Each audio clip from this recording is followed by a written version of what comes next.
Hey guys, welcome back, it's Maverick here, and today we're watching another episode of Violet Evergarden. I do believe this one is the penultimate episode. It goes to episode 13, and then we have the movie to look forward to, right?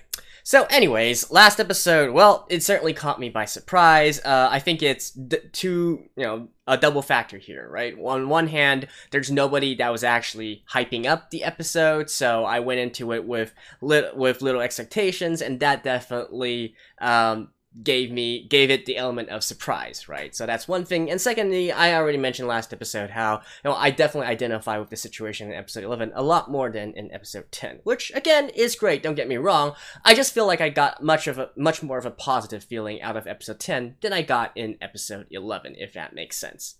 But anyways, that being said, I do feel that we should be clear for this episode, right? Like, I say that, but then watch me as I get trapped once again in another emotional sob story here. But I do think that they shouldn't overdo it, especially with this being the second to last episode. Probably we should be building up to a much more positive and much more optimistic ending. So with that in mind, let's just get into the episode.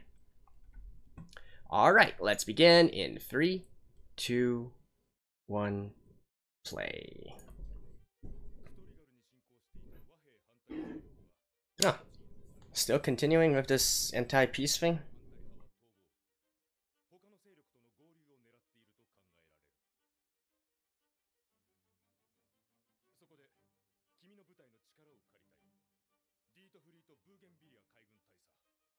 Why would a Yeah, why the Navy and not the Army? This is a land battle, isn't it?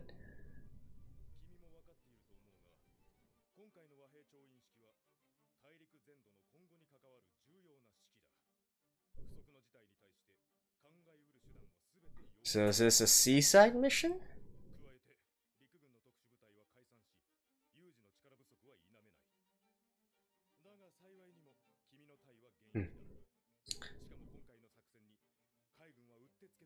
Okay, yeah, it's near the sea.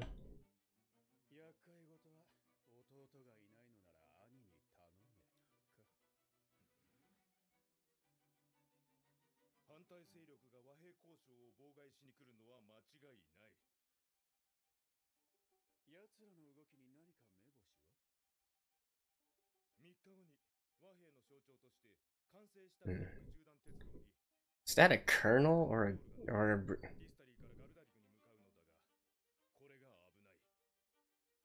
I'd be guessing this is a colonel, but yeah.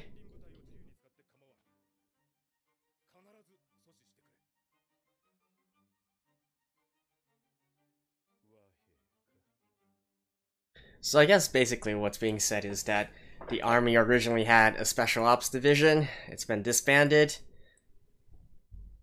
It was probably led by Gilbert and whatnot. And so now, since the Navy still has a special ops division, they've been called upon to do this. Similar to, like, I don't know, like for instance, in the modern US Army, you got the Delta Force and whatnot, whereas the Navy has the SEALs, I presume. Although, considering this is set more in World War I and whatnot, oh well. I mean, even during World War I, the Army had the Rangers, right? Whereas the Navy... It's probably not all that important, but if you guys can tell by now, I am a little bit of a military geek here.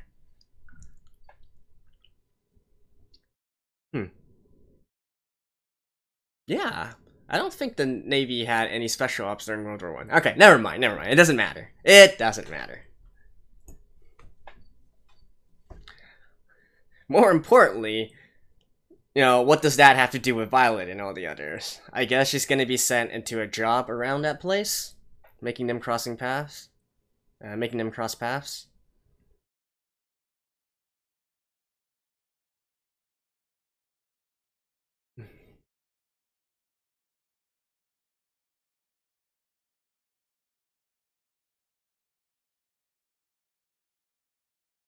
Oh, okay. She's actually not back yet. Huh.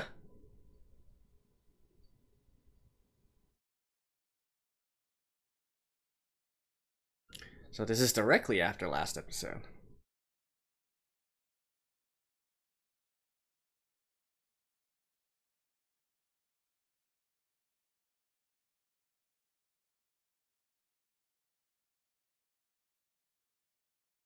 Oh, these two are going to...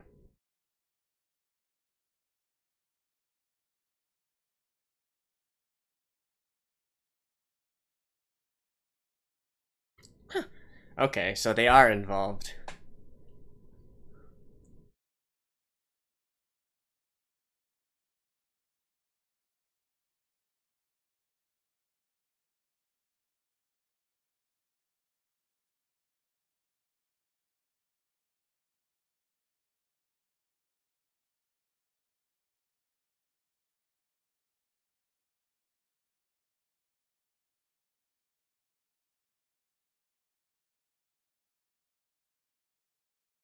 Huh.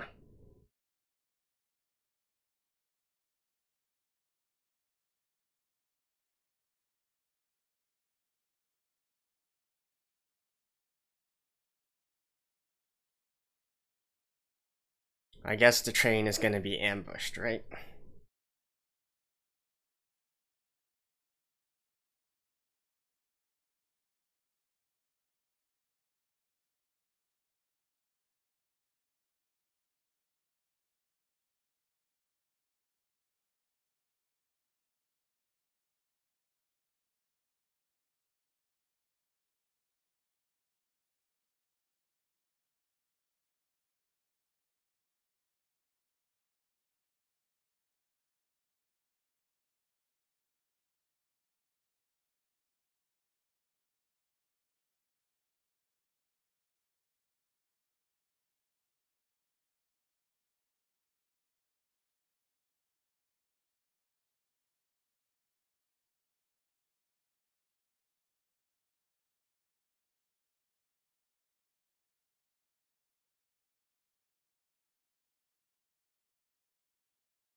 Like, what exactly is your problem with her, dude?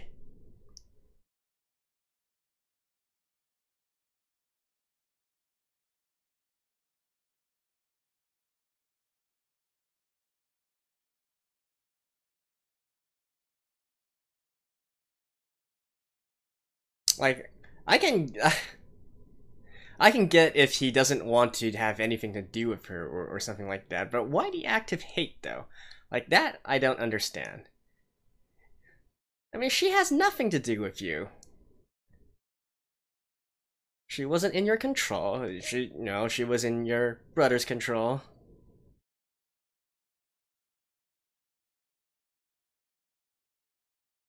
Doesn't seem like he's blaming her for the death of his brother either. So, I don't get it. Maybe kind of to do with where Violet came from or something?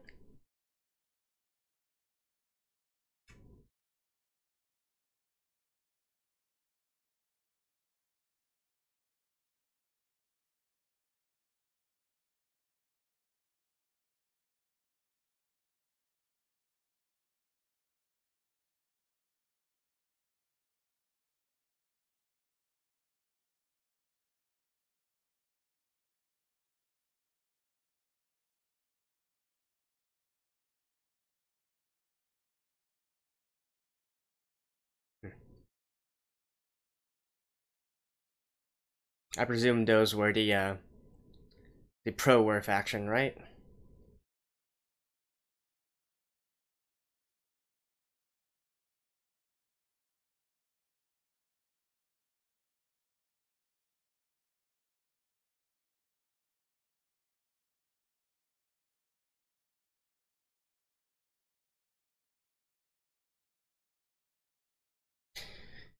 North and the South. In terms of real world, like, parallels, where could this be?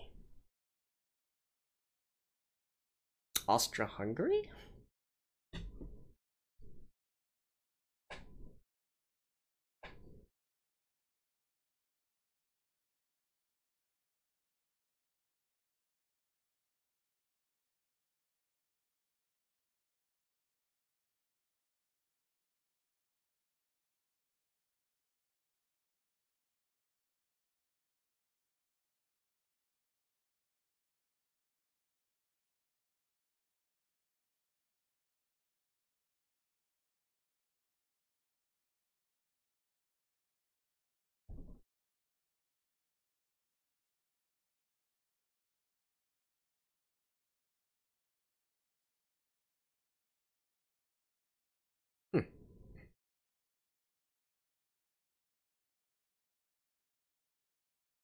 So just as Violet is flying over the rails, they make their ambush or something like that. That's how she gets involved. And yeah, that's intense.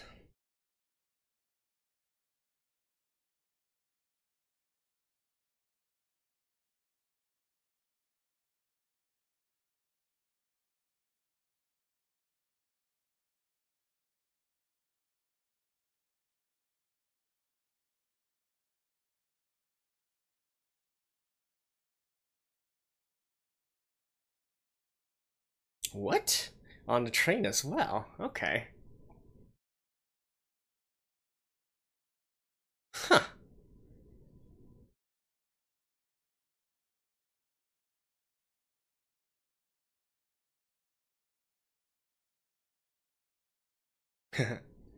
And there's Violet. How?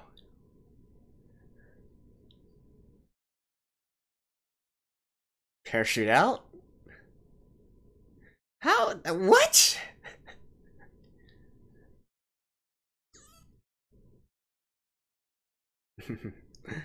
I highly doubt the brother will be pleased with the situation. But he's just gonna have to deal with it.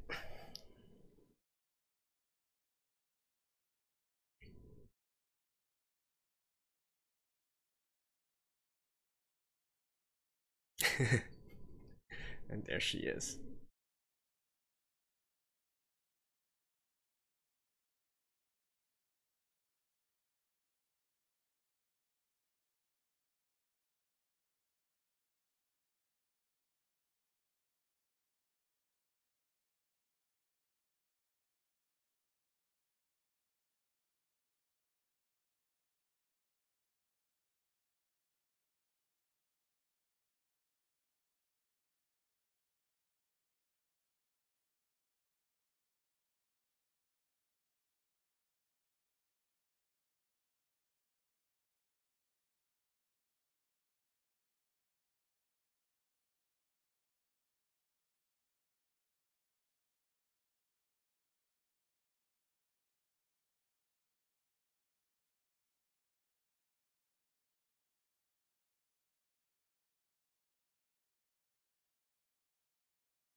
I do like again. I do wonder. Does he somehow blame Violet for the death of his brother?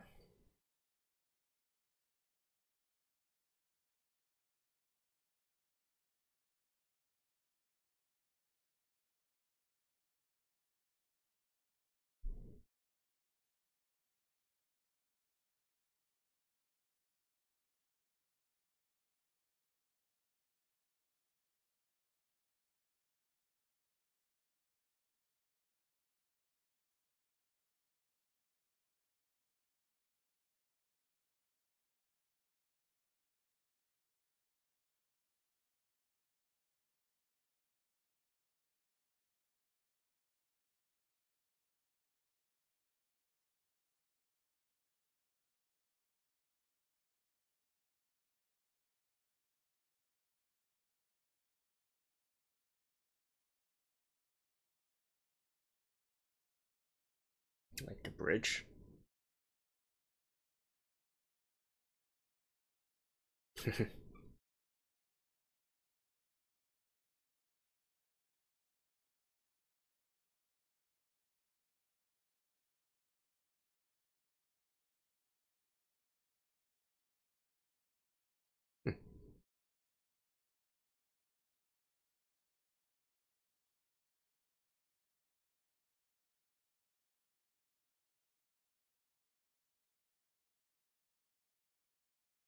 And then 2 dolls?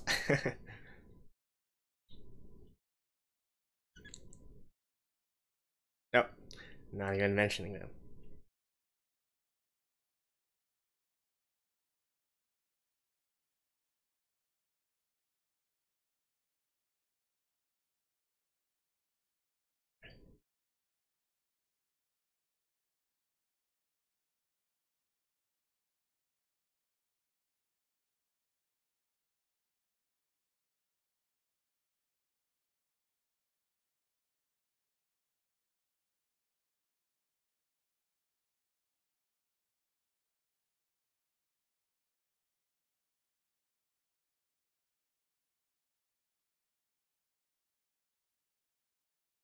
Hmm.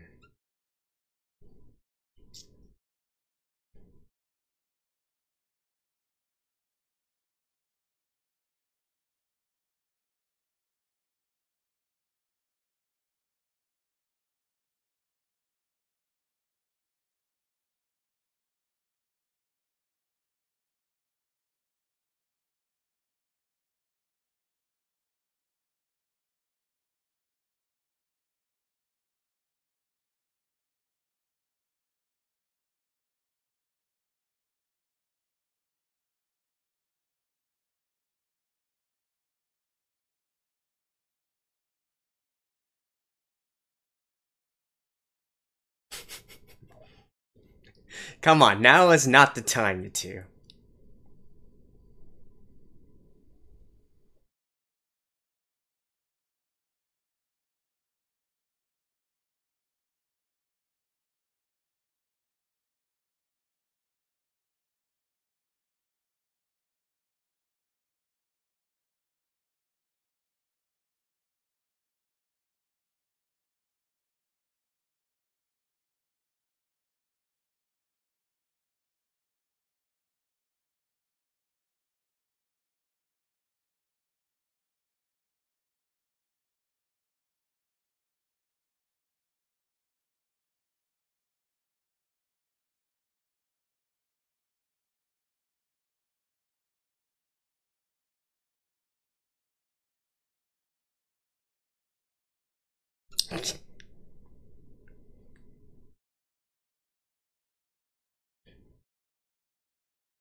Damn.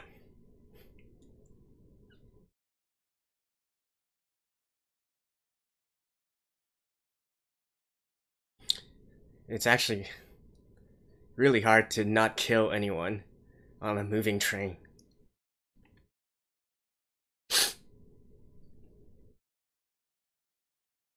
Combat doll.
Well, certainly nice of you guys to attack her in melee.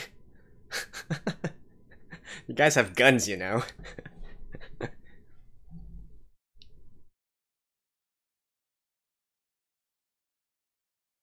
Yeah, like I said, it's kind of really hard to keep all of them alive on a moving train.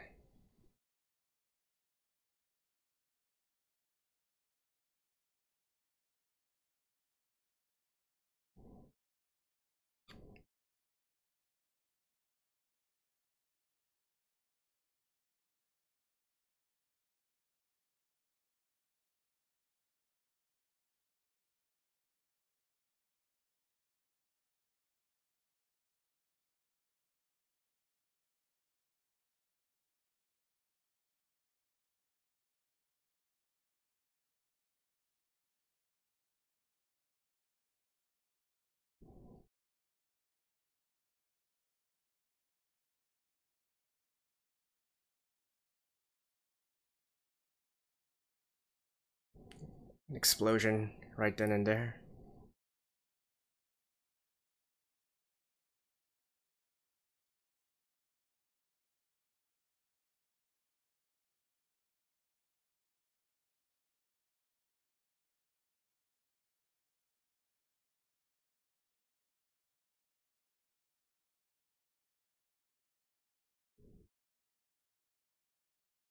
Nope. Damn. Nice shot.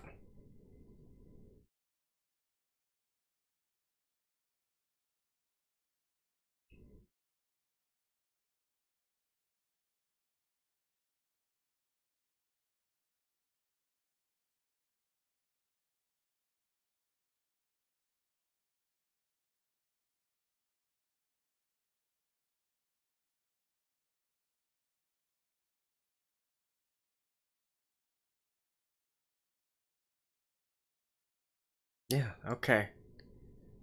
So he is mad at her because of his brother.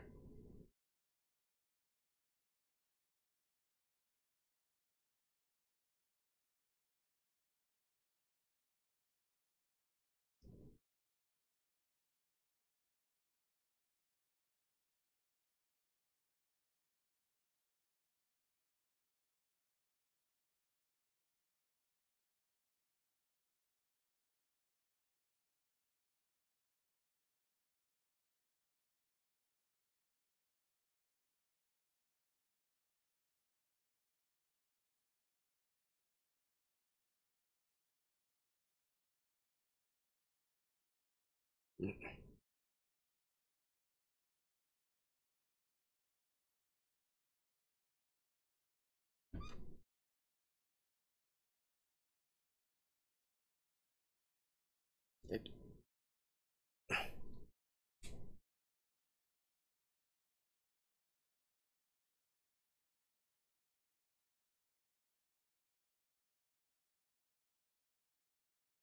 on her hand?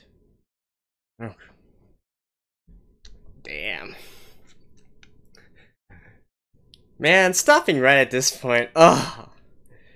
God dang it. I do want to continue watching on. Alright, see you guys after this. Well, so we finally get the story behind Dietfried. I had a suspicion that that might be the case, that he was still in anger and angst over the death of his brother, but it was actually kind of hard to tell, right? Because during all the flashbacks we saw with Dietfried and Gilbert, it didn't seem like Dietfried particularly had any fondness or love for his brother. Like, certainly, I mean, sure, they're family, right? But it didn't seem like he cared about Gilbert to that extent, right? In fact, I almost had the feeling that they were kind of on, you know, Dietfried probably kind of felt that Gilbert was a little bit, how can I put this, not living up to his standards or something of that sort. But, you know, as it turns out right here, he is still in the stage of denial, and he's taking out his anger on Violet instead here, right? So that would explain a lot of everything that's been happening so far, and why he still has it out for Violet even after all this time, when seriously Violet has nothing to do with him anymore. Now, with that being said, though, I feel like on a subconscious level, he also realizes, I'm talking about Dietfried here, he also realizes that Violet is the surviving legacy of Gilbert, right? He actually protected Violet twice this episode from death, you know, both when he was saving her from being beheaded, and also at the very end there by moving her aside and you know, killing the soldier there, right? I do feel that, you know, that still represents a subconscious sort of ideal that, you know, stay back, let me handle the situation, right? Otherwise, you know, there's still other ways to use Violet as a shield or so on and so forth if we are going to be a little bit more heartless about the situation. So that's why I'm saying I feel like Dietfried, you know, on a subconscious level, you know, internally he does know about this. He does know that Violet is the surviving legacy of Gilbert, and he does know that he should, by protecting Violet, he's also protecting his own brother's legacy. He simply doesn't want to admit it yet, right? So that's probably what's going to be the end result of this particular ordeal here on the train. He will come to accept that Violet is Gilbert's legacy, and, you know, begrudgingly accept that he should also be nice to her as well. But beyond that point, though, I do feel what Dietfried is saying in this particular episode as well. Like, certainly, I can totally understand why Violet wouldn't want to continue killing people, right? She's had enough of the bloodshed and whatnot, and she's only recently come to the realization of the horrors that she's done, of all the blood that's on her hands, and so on and so forth. But Dietfried is right in this regard. You can't protect anyone if you can't even protect yourself, right? Like, if Violet was dead, where are the people that she wants to protect? Where are the various, how can she face Gilbert? How can she face her colleagues? How can she face all those that are still, relying on her and, wanting her to become something else, something more than a tool, more than a soldier, her talents and whatnot as a doll, right? And not to mention, like, this episode has already been very lenient on her. The soldiers have been very lenient on her because... Now, I get that this is not exactly the main focus of the plot or anything, but, like, come on. These soldiers are seriously incompetent. They couldn't just stand back and literally shoot her. She had nowhere to dodge during that situation, so I'm just saying, man. But, obviously, that's not the point. The point is to watch Violet struggling to even keep all of them alive, even not allowing the enemy soldiers to fall off the train and whatnot, in a... how can I say it? I don't want to say misguided effort, but I do feel like that is the situation. It doesn't... there's a time and place for this, right? And, at the end of the day, what if, by saving those soldiers, she doomed herself, or worse, her friends or others to death, right? You definitely have to take that into consideration here. But, I do feel like this is the point that the anime is trying to make, right? That Violet is refusing to condone to killing anymore. And in fact, I don't really think that the anime will test her later on in the future. You can hypothetically think of a situation where, hey, she must kill some, like say for instance, one of the soldiers or whatnot took one of her friends, one of her colleagues hostage, right? Literally had a gun pointed to her, to them, and it was at distance. There was no real way to disarm him without directly just killing him, right? I feel like within the context of this anime, they'll probably still find a way to resolve the entire situation without resorting to Violet killing someone, but it is what it is. Alright, fine. Let Dietfried be the guy who does that, right? And that's certainly what was portrayed here as well, right? Like, all this time Violet spent to save them and put the enemy soldiers back on the train, save them from falling off. Dietfried was just like, kick you off, and shoot you and whatnot. But I gotta say, I have to agree with Dietfried in this regard. This is not the time and place to be doing this. Because it's just gonna have more consequences later on down the future, right? I mean, but all I can say is better Dietfried than Violet, right? She is still a child after all, so yeah, that is exactly what Dietfried is supposed to do. And this kind of ties back in with the entire legacy point that I was talking about. Like, once Dietfried realizes that, on both on a subconscious and a conscious level, that Violet should be protected if he wants to honor his brother, he'll probably also refrain from allowing Violet to dirty her hands once again. And I think that is pretty much it for this episode. It's pretty straightforward, right? I don't think there's too much to talk about in terms of the rebels and whatnot, that entire situation. I am kind of curious, like, what kind of, what is there a parallel to real world situations being depicted here? I don't really think it's talking about, like, post World War I Germany or anything. Maybe some smaller countries or whatnot. I don't know, but I guess it's probably not important. But I just kind of like to have this kind of discussion, or this sort of reference, kind of like an Easter egg hunt, if you will, to go through. So if anyone does know, let me know as well. If not, then I think that's pretty much it for this episode, and we will see the grand finale next episode. Now that I think about it, I do feel like there's probably going to be a situation in the next episode where one of the enemy soldiers holds one of Violet's, colleagues, friends, hostage, and so on and so forth, and then they have to resolve the situation, right? That would be my best guess as to how the next episode will play out. But we shall see. We shall see. Alright, thank you guys, and I will see you guys next time. Bye bye.